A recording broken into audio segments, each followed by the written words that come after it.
Jessica, what more can we expect from the US president?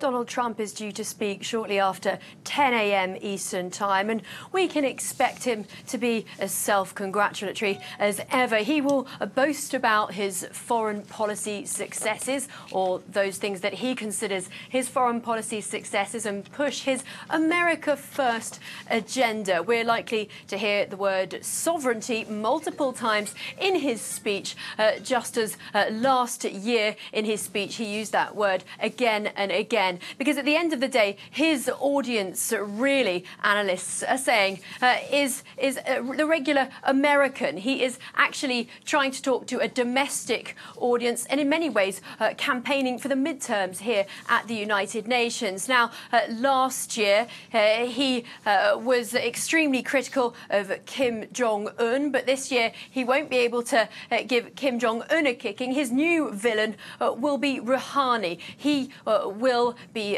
talking a lot about Iran and pointing the finger at Iran, saying that it is the main state sponsor of terror in the world. And there'll be a lot of talk about Iran this week, because this will be the double Trump show. Not only will Trump be addressing the General Assembly this Tuesday, but he will also be hosting a UN Security Council meeting on Wednesday, and he says that that will largely focus on Iran.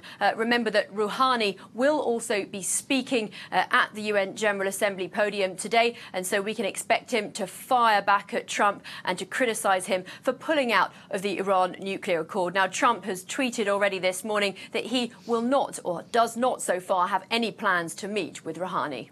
And Rouhani's people have responded saying they've never requested a meeting from Donald Trump. Now, you did mention the Iran nuclear deal, because a few minutes after Donald Trump speaks, you're going to have Emmanuel Macron taken to the podium, a man who's trying to salvage that nuclear deal with Iran.